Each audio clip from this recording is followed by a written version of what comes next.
अध्याय 1 श्लोक 10 भागवत गीता। अपर्याप्तं तदस्माकं बलं भीष्माभिरक्षितं पर्याप्तं त्वयि तेषां बलं भीमाभिरक्षितम्। अनुवाद। और पितामह भीष्म द्वारा रक्षित हमारी यह सेना सब प्रकार से अजय है और भीम द्वारा रक्षित इन लोगों की यह सेना जीतने में सुगम है। व्याख्या। जबकि दुर्योधन अपनी सेना के पराक्रम का महिमा मंडन करना जारी रखते हैं, ऐसा लगता है कि आचार्य द्रोण शायद ही इससे आश्वस्त थे, क्योंकि उन्होंने पूरे संवाद में किसी भी समय दुर्योधन की किसी भी टिप्पणी का कोई भी उत्तर नहीं दिया।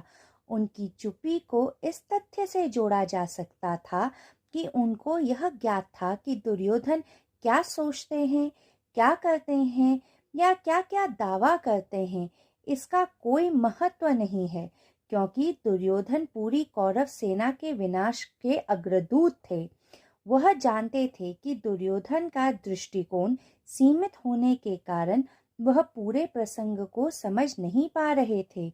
दुर्योधन का पूरा ध्यान भीम पर था, क्योंकि अध्याय 1 श्लोक 4 भागवत गीता की व्याख्या में वर्णित कारणों की वजह से दुर्योधन को यह लगता था कि पूरी पृथ्वी पर सिर्फ एक भीम ही था जो उसे हराकर मार सकता था। दुर्योधन ये अच्छी तरह से जानते थे कि अपने ही रिश्तेदारों के विरुद्ध खड़े होने की तुलना में एक अजनबी के विरुद्ध लड़ना आसान होता है।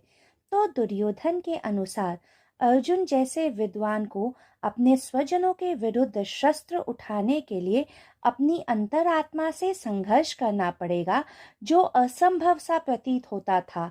लेकिन भीम, जो शक्ति और पराक्रम से भरा हुआ था, उसे अपनी अंतरात्मा से कोई द्वंद्व नहीं करना पड़ेगा, क्योंकि वह विद्वान नहीं था जिसके मन में संघर्ष उत्पन्न हो। इस प्रकार दुर्योधन के अनुसार पांडवों के पक्ष से वह भीम ही है जिसका होना युद्ध के लिए निर्णायक साबित हो सकता था, क्योंकि पूरे युद्ध के दौरान उसका एकमात्र लक्ष्य अपने दुश्मनों को परास्त कर उनका वध करना होगा, न कि उनसे रणभूमि में अपने संबंध जोड़ना।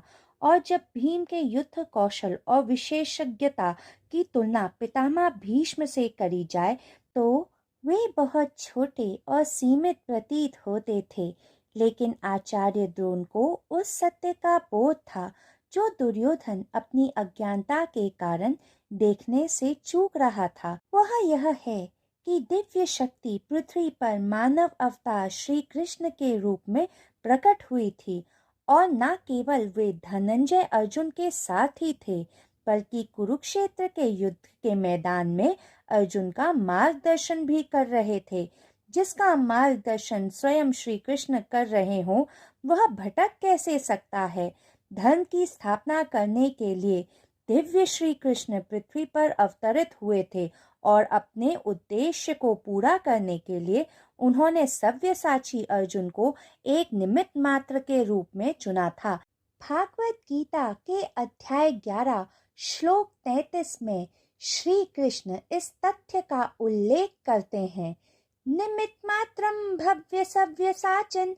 अतएव अर्जुन विद्वान होने के कारण यदि रणभूमि से भागना भी चाहें तो श्री कृष्ण ऐसा नहीं होने देंगे।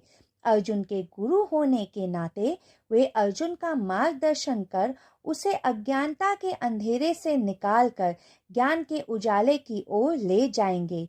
तमसो मा ज्योतिर्गमय। श्री कृष्ण से भगवद गीता का ज्ञान प्राप्त करने के बाद अर्जुन के दृष्टिकोण में परिवर्तन देखने को मिलता है। अर्जुन कुरुक्षेत्र की रणभूमि को छोड़ भागने का विचार त्याग देते हैं और अपने धनुष, गांडीव और बाण उठा लेते हैं। वे कौरवों की सेना पर ऐसा प्रलय बरपाते हैं जो पांडवों की विजय के लिए निर्णायक सिद्ध होता है। यहाँ तक कि पितामह भीष्म, जिनके युद्ध कौशल का बखान कर दुर्योधन थकता नहीं था, वे तक अर्जुन को रोक पाने में असफल रहते हैं, और अर्जुन पितामह भीष्म को रोकने के लिए उन्हें घायल कर बाणों की शैया पर सुला देते हैं। हमारे जीवन में भी हमारे साथ कुछ ऐसा ही होता है। हमारा दृष्टिकोण सीमित होने के कारण हम उस जीवन की कल्पना नहीं कर सकते हैं जिसकी व्यवस्था परमात्मा ने हमारे लिए की है।